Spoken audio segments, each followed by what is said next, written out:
ನಮಸ್ಕಾರ ವೀಕ್ಷಕರೇ, ವಿವ ನ್ಯೂಸ್ಗೆ ಸ್ವಾಗತ. ಇದು ಸುದ್ದಿಗಳ ಡಬ್ಬಿ. ಬೀದರ್ ನಗರದ ನೌಬಾದ ಯಲ್ಲಾಲಿಂಗ ಕಾಲೋನಿ ಬಸವ ಮಂಟಪದಲ್ಲಿ ಸದ್ಗುರು ದತ್ಯಾದೇವಿ ಮಾತಾಜಿಯವರ ಅಮೃತವಾಣಿಯಿಂದ 1 ತಿಂಗಳ ಕಾಲ ಶ್ರಾವಣ ಮಾಸ ಪ್ರವಚನ ನಡೆಯಿತು. ಇಂದು ಪ್ರವಚನ ಸಮಾಪ್ತಿ ಹಿನ್ನೆಲೆಯಲ್ಲಿ ಬಸವ ಭಕ್ತರಿಂದ ವಿವಿಧ ಧಾರ್ಮಿಕ ಕಾರ್ಯಕ್ರಮಗಳು ನಡೆದವು. ನೌಬಾದ ಬಸವೇಶ್ವರ ವೃತ್ತದಿಂದ ಯಲ್ಲಾಲಿಂಗ ಕಾಲೋನಿ ಬಸವ ಮಂಟಪದವರೆಗೆ ಗುರು ಬಸವಣ್ಣನವರ ಭವ್ಯ ಮೆರವಣಿಗೆ, ಶರಣೆಯರು ತಲೆ ಮೇಲೆ ವಚನ ಸಾಹಿತ್ಯದ ಗಂಟು ಹಿಡಿದು ಡಿಜೆ ಹಾಡಿಗೆ ಸ್ಟೆಪ್ ಹಾಕಿದ್ರು. ಜಗದ್ಗುರು ಚೆನ್ನಬಸವಾನಂದ ಸ್ವಾಮೀಜಿ, ಸದ್ಗುರು ಸತ್ಯಾದೇವಿ ಮಾತಾಜಿ ಬಸವ ಭಕ್ತರೊಂದಿಗೆ ಸ್ಟೆಪ್ ಹಾಕಿ ನೋಡುಗರ ಗಮನ ಸೆಳೆದರು.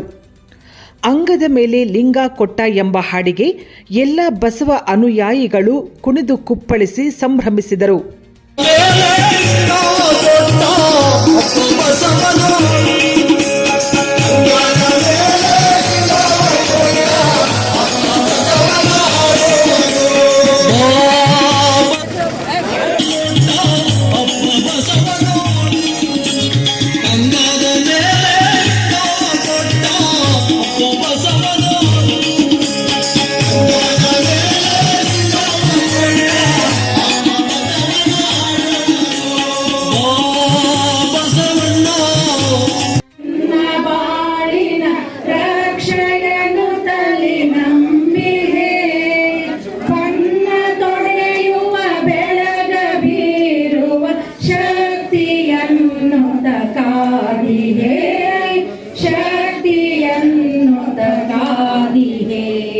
ಮೋಹರಹಿತನೆ ಜ್ಞಾನ ಭರಿತನೆ ಪರಮ ಶಾಂತಿಯ ಧಾಮವೇ, ಕಾವುದೆಮ್ಮನು ಕೈಯ ಬಿಡದೆ ಹರನ ಕರುಣೆಯ ಕಂದನೆ.